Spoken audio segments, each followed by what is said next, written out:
walk away story because I was 100% Democrat. I was on the Democratic plantation, and I was happy with that. So let me go ahead and tell y'all this story because it's a little crazy.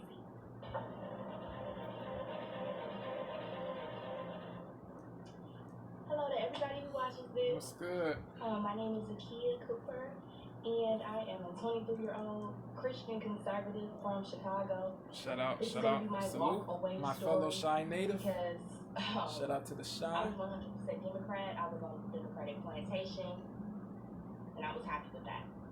So let me go ahead and tell y'all this story because it's a little crazy. So in 2021, I moved into my first apartment, and the apartment that I chose to move into was like a dorm style room where you would share a bathroom with a roommate of the same gender. That's what my lease said, and I was okay with that because I really wanted to move out. Yeah. And so I move out, and I don't have a roommate initially, right? Mm-hmm. So I'm living there by myself for 1 full year, and I'm happy with that. A year passes, and I slowly notice that the bathroom that I had to myself is showing signs of being used by a man because I'm seeing that the toilet seat is up.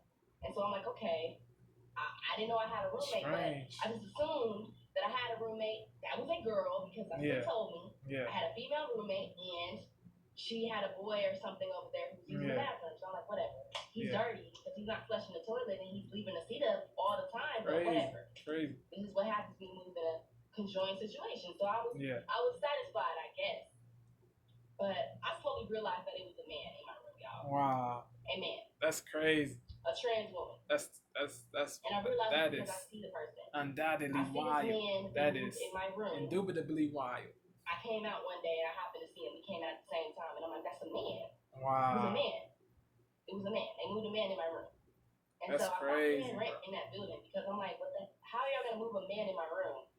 And yeah, y'all told me that's that I wouldn't have a same-sex that's terrible. I stopped paying the rent, and eventually the deception, housing manager or whatever reached out to me, and she's like, I'm telling her my situation. She's like, oh, well, we can't discriminate. Wow. That's why we weren't allowed to discriminate against Cowardly, bro. He identified as a woman, so we had to give him a female roommate. Spineless. Soft. Yeah. That's crazy. The craziest thing I ever heard in my life. I'll never forget that day. Because I was like, that person is not a biological woman. That is a biological man. A trans woman is a biological man. I knew there were trans people running around. I knew that was a thing, but I never really actually paid attention to the no hate against trans women. No odium, no detestation, but a trans woman is a biological. A trans woman is a biological man. A trans woman is a biological man. Why can't we discriminate against? Why is there a man in my room? Yeah, that's we can't discriminate. But what about me? I'm a woman. They don't care about the biological woman. And y'all moving this man in my room. What if he raped me? What if something happened to me? Right. Nobody would care.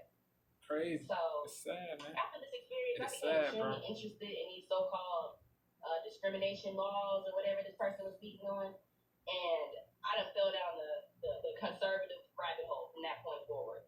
I found myself watching Matt Walsh, who's of the Daily Wire, and he has a documentary called "What Is a Woman?" Yeah. And it's basically about my situation where trans men are erasing women. Trans women are allowed to compete in biological women's sports. Being in biological women's spaces, that's weird, bro.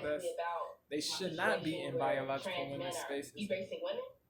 They're biological men. That's not the separation. Is not hatred. It's not. I didn't know. I thought I was being PC, right? No. I was supporting Satan, and I'm a Christian. I was raised a Christian, so I'm like, this ain't right. This is not aligning with my Christian values. Wait a minute. We're calling men and women. It's not lying. God doesn't make mistakes. So why am I calling you a she and you're a man? That's a lie. I'm not doing that. Oh, I'm transphobic now. Oh, I'm homophobic now. That's fine. The labels, the false labels. Because y'all said so. That's insane. The wokies, they slap you with the false labels if you don't bow down to the LGBTQ plus community. Also indoctrinated by feminism. I was racist. I'm black, as y'all can see, right? So it's not okay for blacks to be Republicans, let alone wearing a MAGA hat in public. Come on now. It's sad, bro. Me and my husband get clowned for this. He's not here, but me and him have the same values. We actually ended up. I'm 23 blacks years old. who have dissident opinions should not I did be not think I'd be married at the age of 24, excoriated but I am. or vituperated or Me and my husband value the line falsely so much. I'm labeled like, why are we not or married? branded coons, Uncle Why are we not Toms. married? Why are we so high-taking like this? And we're Christian. Blacks should be able to and allowed to have their own minds. Like, and no, I'm not too young to be married. People, oh, you're young. No, I'm not. I wasn't too young to be having sex with him. Not married, so I'm not too young to be married to him. What are you talking about? It's insanity, y'all. I was racist, y'all. I was content with being racist because when I was in high school, my liberal high school I went to, they taught me that black people couldn't be racist. That's a lie. We can only be prejudiced, which is some BS. Prejudice is. So I was okay with being racist. It's the same thing as racism. Prejudice is the same. It's the same thing as racism. All people from all races can be racist, when I came out including as a Republican black publicly people. on my platform because There's a lot of black racists. I'm an influencer on both Sadly, TikTok and Instagram. I also have a YouTube page. And the initial purpose of but they don't want to admit that they're bigoted against other races. See, this is my real hair. These are locks. And you know, in my shout out to my fellow lock women wearer. don't like their natural hair, so that's something I've always noticed. Yeah, so that low self-esteem, not good. On, you know, engaging with people, telling them that their hair is beautiful. God didn't make a mistake with your hair. Have self-esteem. You were born with natural kinky hair. You need to learn to love it. Don't give your baby a turn.